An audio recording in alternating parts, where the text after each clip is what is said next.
दायो बिथांजोआ गावखौनो फोजोबनानै लाबाय। गुबुन हारिनि सेंग्राजों मोजां मोनलायनायाव सासे बर' सिख्लानि जिउ खहा। हेल' खुलुमबाय बयखौबो दिनैनि गोदान भिडिअ नोंथांमोनखौ बरायनाय जाबाय। आं दिनैनि भिडिअआवहाय नोंथांमोननो बै बेंगलराव फासि नांनानै थैनाय सासे सिख्लानि बागै ससे आं मिथिनायखौ फोरमायगोन। नोंथांमोना भिडिअखौ जोबजासिम नायनानै खोनासंलांबानो जाबाय। आं दा डिउटियाव थांनो ओंखारबाय, दफा दफासो बानायनांसिगोन आं भिडिअखौहाय। खनसेनो सिद्दा बानायजोबनो हानाय नंलिया, मानोना जोबोद बिजि जायो आंनि खामानियावहाय। दोनथ'सो बानायनांसिगोन। ओंखारग्रोनोसै बोरै जाखो।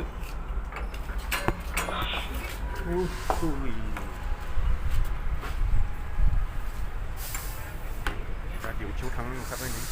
बियो सना दखान जोंनि माहाजोननि। बैनो हनै बे पस्टाराव नुनायानो मालिकआ। बे जाबाय गेस्ट हाउस रुम दं जोंनि खाथियावनो। ससे सावरायनोसै। माने आं मोनथिनाय काहानिखौ आं ससे दसे सम लानानैब्लाबो नोंथांमोननो खिन्थालांगोन। नोंथांमोना खोनासंलांब्लानो जाबाय। बे भिडिअखौ फुल बानायनो थाखाय आङो दासो सम मोनफिनबाय, मानोना आं खामानियाव बिजि दंमोन। बिनि थाखायनो आङो हरखाबै नोंथांमोननो फोरमायहरनो हायाखै। दायो आङो नोंथांमोननो बिनि जारिमिनखौ, बिनि काहानिखौ बोरै जाबोखो आङो बेखौ नोंथांमोननो खिन्थालांगासिनो दङ। नोंथांमोना जोबजासे खोनासंलांबानो जाबाय। फैदो अब्ला भिडिअखौ गोबाव खालामालासेनो सुरु खालामदोनि।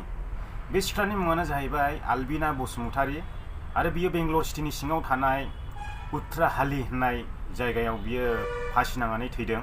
आरो बिनि आंगो गामिया जाहैबाय डिस्ट्रिक्ट उदालगुरि 2 नं आमजुलि गामि। बिथांजोनि गामिखौ खिन्थानाया गोरोन्थिबो जालांनो हागौ, बिनिखायनो नोंथांमोना सुद्रायनानै लाब्लानो जाबाय। दा बिनि काहानिया मारै? काहानिया जाबाय मोजां मोनलायनायनि सायाव। आं बे काहानिखौ नोंथांमोननो ससे फोरमायनो थांगासिनो दङ, जायखौ जोङो मिथिनानै मोन्दों। बे सिख्लाया पार्लाराव खामानि मावोमोन जानो हागौ। जै दिनखालि थैदों ओइदिनखालि बे सिख्लाया सुथिमोन होननानैहाय मिथिनो मोननाय जादों। बियो रुमावनो थागासिनो दङ। आरो बिनि मोजां मोननाय सेंग्राया जाहैबाय सासे राभा सेंग्रा। बियो बर' मानसि नङा, बर' हारिनि नङा, बियो गुबुन हारिनि राभा सेंग्रा। दा बियो राभा सेंग्राजों मोजां मोनलायनानै गोबाव सम मोजां मोनलायनानैहाय दा राभा सेंग्राजोंहाय गावनि मोजां मोननायजों गोरोन्थि खामानियाव थांनानैहाय दा बियो 3 मासनि प्रेगनेन्ट जाबायमोन होननानैहाय जोङो मिथिनो मोन्दों। बे सिख्लाया गाव गोरबो गोथै जानायलाय माने गावनि मोजां मोननाय सेंग्राखौ बियो हाबा खालामनो थाखाय बुंबाय थादोंमोन, खावलायबाय थादोंमोन, थेवबो मानियाखिसै। आरो बिसोरो फनावहाय ओइदिनखालि गोबां नांलायदों, हौवा हिन्जाव सानैजोंहाय, माने सेंग्रा सिख्ला गोबां नांलायदों होननानैहाय जोङो मिथिनो मोन्दों। काहानिया बिदिनो हौवा हिन्जाव गावजों मोजां मोननाय सेंग्राजों नांलायै गावनि रुमावनो दिन्दां फासि नांनानै थादों। नै बेफोरबायदि जोङो मिथिनो मोन्दों। आरो बे सिख्ला थैनाय लोगो लोगो बे राभा सेंग्राखौ आरो बे सेंग्रानि लोगोखौ हमनानैहाय पुलिस थानायाव जोबनानै दोनदोंमोन। दायो होजों न'खरनि मानसिफ्रा केसखौ होजोंनो गेलेनोसै होननायखाय बे राभा सेंग्राखौबो हमनानै बे गोथै सहजों लोगोसे दा न'आव लांबाय होननानैहाय जोङो मिथिनो मोन्दों।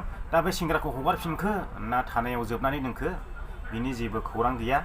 दा बिथांमोना केसखौ होजों गेलेसिगोन होननानैहाय गोथै सहखौ फाथायनायजों लोगोसे बे सेंग्राखौबो गोथै सहजों लोगोसे लानानै थांफादों होननानैहाय जोङो मिथिनो मोन्दों। आरो दा काहानिया बे जोङो मिथिनो मोननाय बायदिब्ला माने बियो मोजां मोनलायनायनि सायावनो गावनो हारसिं सुइसाइड जादों। आरो पस्टमर्टेमबो खालामबाय होननानै बुंदों, बेयावनो खालामदों होनना बुंदों। रिपर्टनाबा मा मोनखो बेखौ जोङो खौरां मोनजोबाखिसै।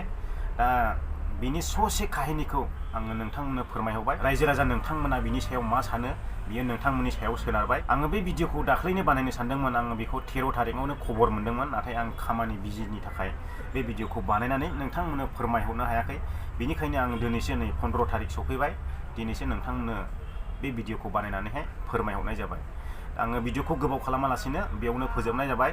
नोंथांमोना भिडिअखौ मोजां मोनदों लाइक खालामदो आरो चेनेलाव दिनैसो गोदानै हाबफैदों अननानै चेनेलखौ साबस्क्राइब खालामदो। 60K जाथारसिगोन, थाबैनो खालामनानै होगोन होननानैहाय मिजिंथिनाय थाबाय रायजो राजा बयनिसिमबो। गोजोनथोंसै भिडिअखौ जोबजासिम नायनायनि थाखाय। अल्बिना ने अल्बिना हाँ सर रूम में सुसाइड कर लिया। रूम में ही आज उसका वेकअप था, पता नहीं क्या हो गया, पता नहीं क्यों हुआ।